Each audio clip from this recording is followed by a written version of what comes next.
आहे आणि म्हणूनच घटनेचं जेवढं महत्त्व सांगावं तेवढं कमी आहे.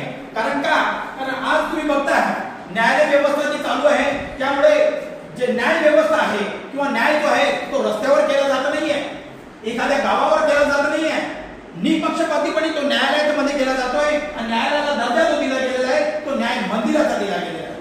म्हणजे तुम्ही येथे आल्यानंतर तुम्हाला न्याय होईलच आणि म्हणूनच ज्युडिशरीमुळे समाजामध्ये शांतता आणि व्यवस्था राहण्याचं काम झालेलं आहे.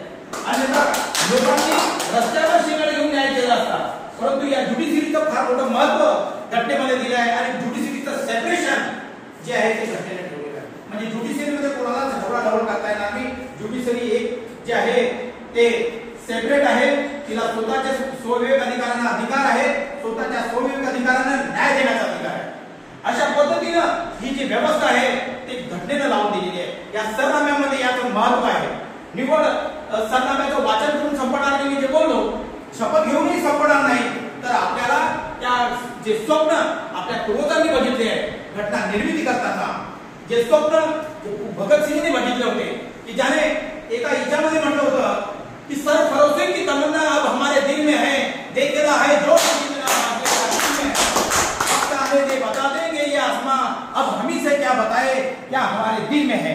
इतक्या ताकदीने जो माणूस वयाच्या ज्या लग्नाच्या उंबरठ्यावर चढण्याच्या अगोदर तो फासावर चढतोय, तर विषय काय की माझा देश, माझ्या देशातील प्रत्येक नागरिकाला हक्क अधिकार मिळाले पाहिजे आणि ते हक्क आणि अधिकार जे आहे ते आपल्याला मिळाले. या देशाचा आता पुढची जी जबाबदारी आहे ते वकिलांवरती आहे, ज्युडिशरीवरती आहे आणि येथे जमलेल्या प्रत्येक नागरिकावर, पक्षकारावर आहे की त्यांनी हे जे काही घटनाचे अधिकार मिळाले त्याचं जतन केलं पाहिजे, त्याची जोपासना केली पाहिजे आणि आपल्या हक्क आणि न्यायाची जी लढाई आहे ती त्या एकट्या कोणाची नसून आपण सर्वांची लढाई आहे. ही जे स्वप्न घटनाकारांनी बघितलं आहे, जे स्वप्न या देशासाठी हुतात्मे ज्यांनी पत्करलं, ज्यांनी उघड्या म्हणजे फासावर गेले आहेत त्या लोकांनी बघितलंय की स्वप्नाची परिपूर्ती करण्याचा जो वेळ आहे तो आज आलेला आहे. म्हणून माझी आपण सर्वांना विनंती आहे की घटनेचा सरनामा, घटनेचा उद्देश आपण सर्वांनी लक्षात घेतला पाहिजे आणि त्या अनुषंगाने आपल्या जीवनामध्ये आणि या देशाच्या याच्यामध्ये कारभारामध्ये, देशाच्या संविधानामध्ये आणि ज्या कोर पिलर्स आहे त्यामध्ये आम्ही काय मदत करू शकतो हे कामकाज केलं पाहिजे.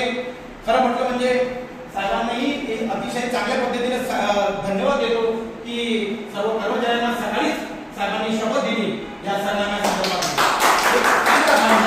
वकील साहेबांनी तहसील भोगोळ तहसीलमध्ये कार्यक्रमाचं आयोजन केलं होतं. तिथेही तहसील कर्मचारी आणि जे काही नागरिक आले होते त्या सर्वांनाही शपथ देण्याचं काम प्रजापती साहेबांनी केलं.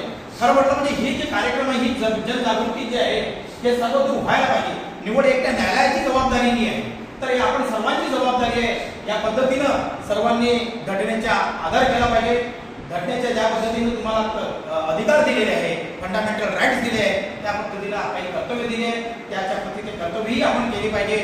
आणि संविधानात शक्य नसेल पूर्ण वाचन, तर जो सरनामा जो आहे तो राठोड भाऊ साहेबांनी सर्वांपर्यंत दिला आहे तो तरी तुम्ही जतन करून ठेवावं, त्याचं वाचन करावं एवढी अपेक्षा आणि विनंती करतो आणि माझे दोन शब्द सांगतो.